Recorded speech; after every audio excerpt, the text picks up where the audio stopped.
Olá e bem-vindos ao Cantinho da História. Esse episódio vai para o Felipe Juan e para a Flávia, que estuda na UFSC e que me pediram para falar sobre Thompson. Thompson e Gramsci, no pedido da Flávia, e o Felipe me pediu para falar sobre o livro Costumes em Comum. E como são dois temas que se encontram, eu resolvi juntar as duas questões. E por que os dois temas se encontram? Se encontram porque em alguns momentos da obra do Thompson, especificamente dessa obra Costumes em Comum, Thompson dialoga com o Gramsci. Gramsci, para quem não tem muita familiaridade, é um teórico político italiano ligado ao Partido Comunista Italiano e à luta antifascista durante o período de Mussolini. A produção de Gramsci é uma produção, de certa forma, Gramsci trabalhou em termos de teoria política e depois intramuros, no período em que foi preso pelo Mussolini, trabalhou com questões teóricas e culturais. E é do Gramsci o conceito de hegemonia cultural, que significa a imposição de um certo conjunto de valores ou de uma certa ideologia por uma classe social a outra. O que isso quer dizer? Quer dizer que quando existe um enfrentamento entre duas classes sociais, no caso em pauta, entre a burguesia e o proletariado, a tentativa da burguesia de impor seu conjunto ideológico ao proletariado se chama hegemonia cultural. A ideia do Gramsci parte do princípio de que a burguesia, por ser detentora dos meios culturais, poderia impor a sua ideologia ao proletariado e que haveria uma luta entre os dois em termos culturais e ideológicos. Nesse sentido, o Thompson dialoga com o Gramsci porque essa obra Costumes em Comum trata exatamente da questão de corpos culturais autônomos ou não. E aí vamos por partes, Vamos abordar uma série de questões. Gramsci não é um historiador, Gramsci é um teórico político. E como a maioria dos cientistas sociais, ele não tem o nosso repertório de métodos e abordagens. O que eu quero dizer com isso? Embora Gramsci tenha vivido na mesma época da Escola de Frankfurt, dos grandes teóricos marxistas, leninistas, trotskistas e vai por aí afora dos partidos por toda a Europa, do Marc Bloch, do Lucien Febvre e de toda a efervescência historiográfica da Europa da década de 30, Gramsci dificilmente dialoga com essa produção. Ele é um homem do partido, ele é alguém que está tratando de questões pertinentes à revolução e não à historiografia. Então, esse é um diálogo difícil. Thompson procura discutir esse conceito que vários outros historiadores pegaram do Gramsci e desenvolveram, mas em momento algum existe um diálogo do ponto de vista de equivalência de pesquisa. Por quê? E aí a gente começa a pensar o livro do Thompson. Costumes em Comum, e eu já mostrei ele aqui,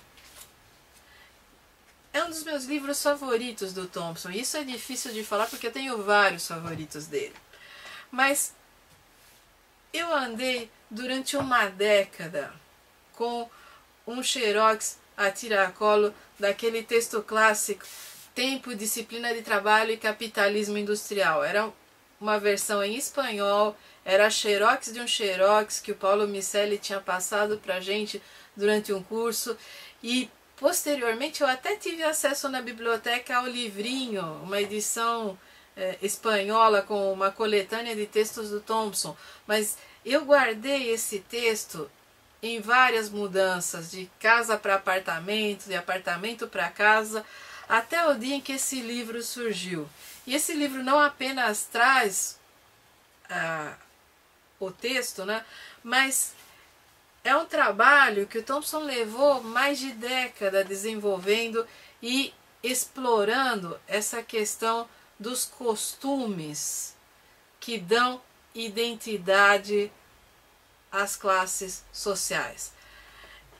E é muito cuidadoso, porque ele está trabalhando no momento em que não há propriamente classes sociais definidas em um termo marxista. Thompson está estudando nesse livro as estruturas costumeiras pré-capitalistas, aquelas formações culturais que a Revolução Industrial vai combater com unhas e dentes e que o século XIX vai destruir para criar outras mentalidades. Então, o Thompson trabalha aqui com um repertório de temas que não é familiar à maioria dos marxistas. Ele está trabalhando, e o índice é bem interessante, porque ele trabalha patrícios e plebeus, e nesse texto ele contrapõe a gentry, que é aquela mini aristocracia terratenente, né, ao povo, as classes populares. Depois ele trabalha no ensaio seguinte, costume, lei e direito comum.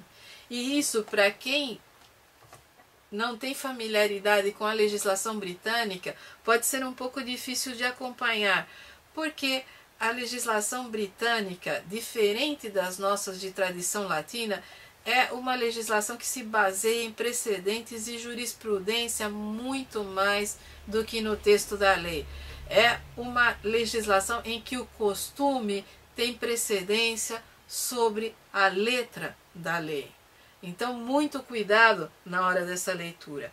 O ensaio seguinte se chama A Economia Moral da Multidão Inglesa no século XVIII e é um texto sobre os motins e as multidões. Muito, muito interessante.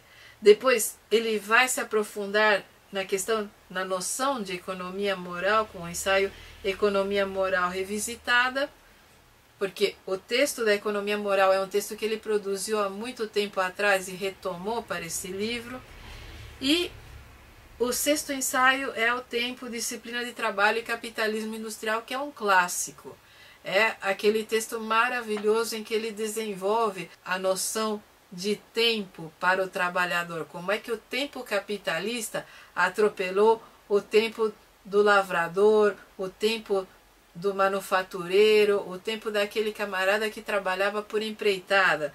Como é que o relógio passou a ser o protagonista do relacionamento do ser humano com o tempo. O sétimo ensaio se chama A Venda de Esposas e é um texto sensacional sobre um costume extremamente curioso, em que o camarada levava a esposa ao mercado e procedia a um pregão, leiloando a esposa.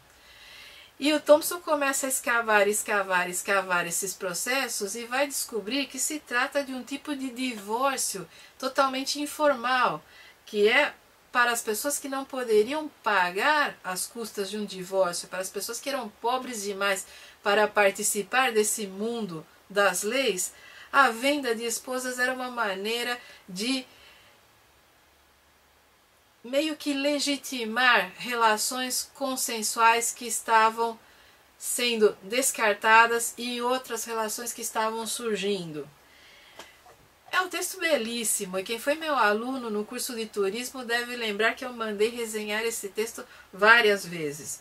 O último ensaio se chama raw music, e é um pouco sobre aquele tipo de manifestação cultural que sucedeu aos Charivaris.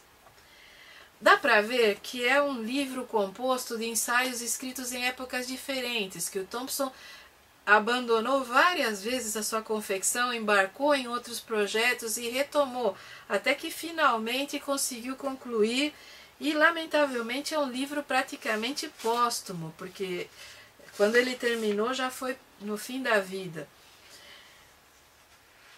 Independente disso, é um trabalho incrível, é um trabalho que discute de uma maneira extremamente erudita, mas ao mesmo tempo com uma narrativa de incrível perspicácia, todo esse universo do costume. E onde é que ele dialoga com o Gramsci? Thompson não acredita nessa definição de cultura popular que muitos outros historiadores defendem, essa ideia de que existe uma cultura erudita e uma cultura popular totalmente autônoma. Thompson acha que a definição de cultura é extremamente abstrata e pressupõe alguma coisa quase que ultra consensual, algo que existiria por si só. E não é o caso. À medida que ele mergulha nesse universo dos costumes, ele vai mostrando que o costume só existe quando existe um corpo de referências que o identifica, justifica e transmite de pessoa para pessoa. Imagine que você chegasse no vilarejo lá no século XVIII e visse um camarada leiloando a esposa. Se você não soubesse em que consistia exatamente esse costume, se você não tivesse o mesmo código de referências daquelas pessoas que ali estavam, certamente não só você não entenderia nada, como poderia interferir nesse costume de maneira não desejada. E aí vai uma questão. Muitos historiadores, quando trabalham essa dicotomia entre cultura popular e cultura erudita, partem do princípio de que a alta cultura, a cultura dos letrados, não dialogava e nem entendia a cultura popular, o que muitas vezes não se justifica. As duas conviviam e provavelmente sofriam influências uma da outra. É difícil pensar que a cultura popular possa permanecer imune às influências das outras formações culturais ou de uma cultura que se pretende hegemônica, de uma cultura que se pretende dominante, que está sendo implantada e implementada por uma classe social que é dominante no equilíbrio de forças. Então, quando o Thompson debate e acaba por dialogar de certa forma com o Gramsci, ele está discutindo também com outros historiadores que pressupõem esse tipo de divisão cultural. O que o Thompson diz é, olha, eu não vejo assim.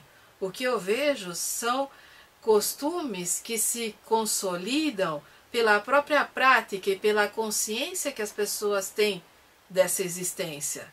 E que à medida que esses costumes são superados ou novas gerações aparecem, não partilham do mesmo corpo de referências, esses costumes são relegados e esquecidos. A cultura é uma coisa viva, a cultura não é folclore, a cultura não é